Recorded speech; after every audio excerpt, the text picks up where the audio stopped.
I got a chance to meet, through little Tommy and through KOSI, Annie Ellis, who's an attorney here in San Diego. She's an HR attorney, and she really does hit the nail on the head with respect to the challenges facing both employers and employees during the COVID-19 pandemic, because businesses are relying more than ever on their HR departments. And in many cases, she is the HR department because small businesses don't have an HR department, so they've got to have a good HR attorney.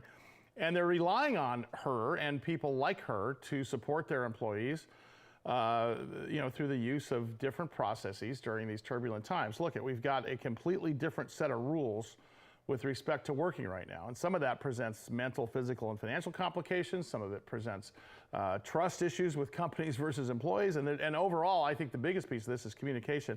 So joining us right now from the law offices of Annie M. Ellis, you can go to her website if you're watching this online, you can see it up there, but we'll throw it out there a number of times. And Annie, thank you so much for swinging by, as per usual. You're a wealth of information, and communications is the biggest issue right now going on with your business, isn't it?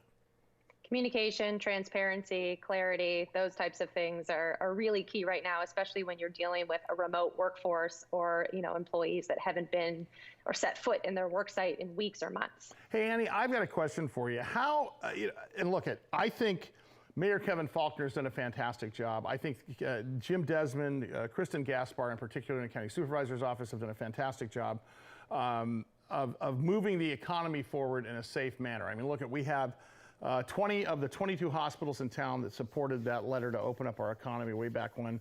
In a letter to Gavin Newsom, we had our chief clinician, our county health officer, Sheriff Bill Gore. The issue has always been interpretation, and this is the business you're in. You're in the business of interpretation. That's why you have contracts. That's why you have to go to court sometimes, and so on and so forth.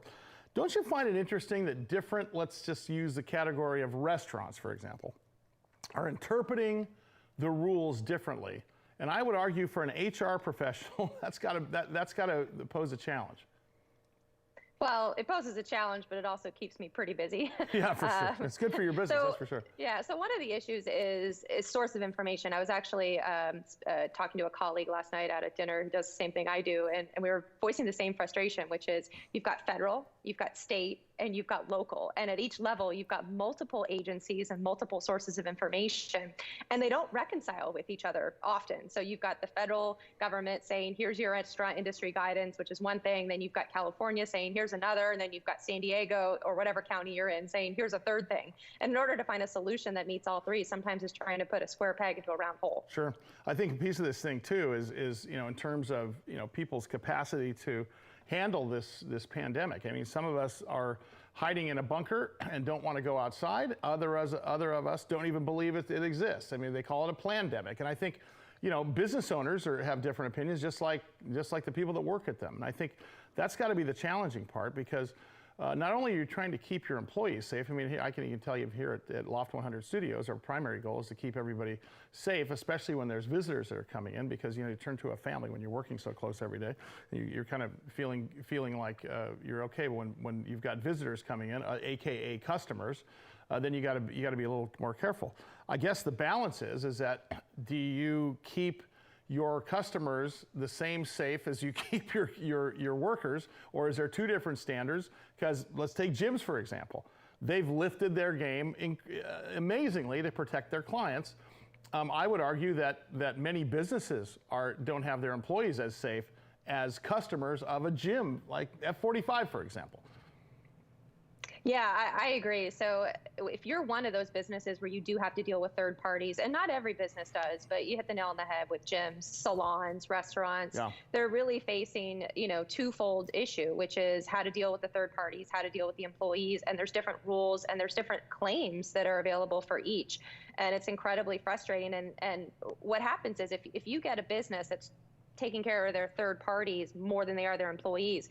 Employees notice that, morale goes down, we're going to have more legal claims, and all of a sudden we've got that sort of circular reasoning that's going to create a lot of issues for the business owners. Yeah, and I think and that just leads into my next question, Annie, and that's one of trust. I mean, where possible, many companies have moved to remote working And unfortunately, that was not by choice. And this is a major culture change to a lot of not only employees, but employers, because it just happened overnight. Remember, I've been calling this the Great Repression because we took this economy that was going 1,000,000 miles an hour and it was just repressed because the solution to COVID-19 was blanket social distancing. So suddenly, trust has become this essential metric between employer and employee with respect to work getting done and of course, productivity. And if you look at the studies, people seem to be working actually longer from home because they don't have a commute. You know what happens when it looks like you're working from a home office there. I would argue that you have the same issue that's going on. You're probably working more because it's just there. How do you balance that, and how does the trust factor fit in with your business and how you talk to employees and businesses? Yeah, absolutely. I think employees that are still working in particularly essential sectors are working longer, more difficult hours. So my husband works in biotech, for example, and one of the big biotechs here in San Diego. And one of their tasks right now is the COVID testing kit. Well, without the 1 hour commute one way, so that's 2 hours, he said, well, meetings are starting at 7 a.m. every morning when they used to start at 9:30 and they're going till 8 o'clock at night. Right. And it's burning the candle at both ends. But on the flip side, these are people that are also taking over job duties of people that have been furloughed and laid off. So you want the job, you want the paycheck, and so that's why people are putting in those extra hours, but you're at home with the same people all day long, and it's creating a lot of issues, a lot of tension, and that's where employers are starting to see maybe productivity go down, especially when you're not there every day to control what people are doing. Right. Annie Ellis is an employment lawyer at the law offices of Annie Ellis. In the early 1930s, and I did this story this week on KOGO in the Morning News with Ted and LaDonna, the U.S. considered adopting a universal 30-hour work week.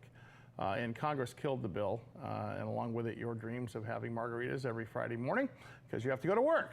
But now the buzz about a 4-hour work week is happening, and there's some definitions say a 4-hour work week is 10-hour days for 4 days in a row in a traditional 40-hour work week, as prescribed by Congress. Others say you got 32 hours over 4 days makes better rested and happier employees. But there's this other version, Annie, and it's the 4-day work week that Microsoft tried last year in Japan, where their productivity soared by 40%, but their wages only soared by 2%. And they sort of felt like, well, you're only working 4 days, so you're even.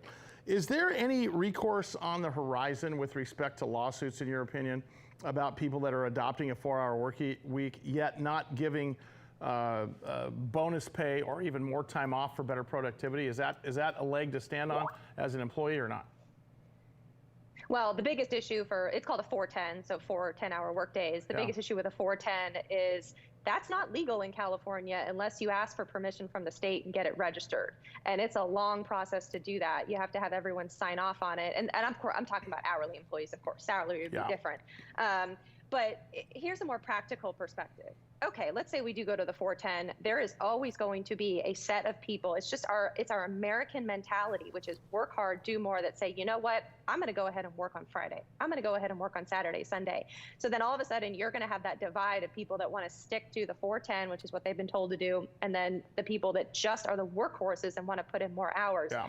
I personally don't think it's the solution. I think it works in some industries with some people, but it is not by any means a cookie cutter approach to the work-life balance. Do you think there's some danger in companies that are trying to, let's say their